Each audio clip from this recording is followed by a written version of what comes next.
பசங்களுக்கு இந்த மாதிரி ரொம்ப நாள் ஆசை இந்த மாதிரி காம்படிஷன்லலாம் கலந்துக்க வைக்கணும் அப்படின்னு சொல்லிட்டு. நாம தான் படிக்கும்போது எதுவுமே பண்ணல. நான் ஆனா வேடிக்கை பார்த்ததோட சரி. இந்த மாதிரி ட்ரெஸ் எல்லாம் வாங்கணும்னா எங்க வீட்ல காசெல்லாம் கிடையாது. ரொம்ப ஏழ்மைப்பட்டவங்க. பேனா, பென்சில் வாங்குறதுக்கே காசு இல்ல. நம்ம எதுலயும் கலந்துக்கல. அடுத்தவங்க வாய பார்த்துட்டு அப்படியே உட்காந்துருக்க வேண்டியது தான். சரி எங்கள்கிட்ட இப்போதைக்கு இருக்கு. அதனால என் பையன எப்படியாவது நானு முயற்சி பண்ணி எல்லாத்துலயுமே ஃபர்ஸ்ட்டா கொண்டுட்டு வரணும் அப்படின்ற ஒரு நோக்கத்துல ஆர்மி ஸ்பீச் குடுக்கலான்னு சொல்லி ரிப்பப்ளிக் டே அன்னைக்கு நான் பேச வச்சு எப்படியோ 2 நாள்ல கத்துக் குடுத்துட்டேன். 2 நாள்லயே கத்துக்கிட்டான் ஒரு 5 லைன்ஸ் மட்டும். அப்புறம் ஆர்மி ட்ரெஸ்ஸு மீஷோல ஆர்டர் போட்டேன். ரூ. 330 தான் இது. வந்துருச்சு. அ ஆர் அ 1 வாரமா ஃபுல்லா அதையே சொல்லிட்டே கிடந்தான். ஃபுல்லா நல்லா ட்ரெய்னிங் ஆயிட்டான். எப்படியாவது இந்த மாதிரி காம்படிஷன்ல கலந்துக்க தான் கொஞ்சமாவது கான்ஃபிடென்ட் எல்லாமே வரும். இப்போ எல்லாம் ரெடி பண்ணியாச்சு காலையிலே.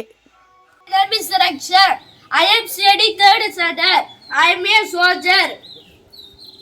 I brave and strong. I fight for my country. I protect my country from enemy.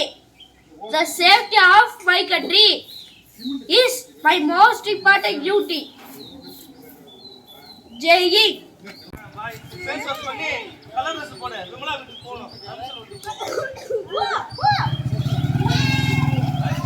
பையன் மொதலே ஸ்கூலுக்கு போயிட்டான். அப்படியே சொல்லி காட்டிட்டு, ஓகே இது மாதிரி போய் சொல்லிடுறான்னுட்டேன்.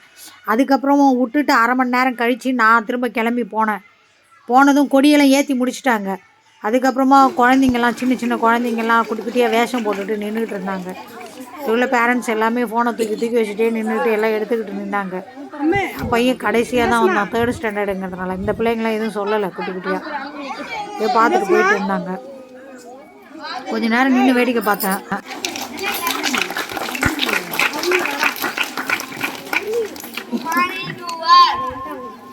My name is Raksha. I am studying third standard. I am a soldier. I brave and strong. I fight for my country. I protect my country from enemy.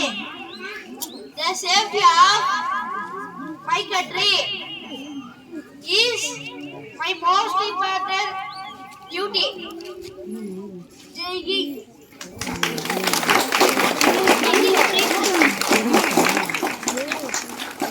அப்புறம் என்ன பையன் ஸ்கூலில் சொல்லி முடிச்சுட்டு வீட்டுக்கு வந்து சேர்ந்துட்டோம். அவ்வளோதான்.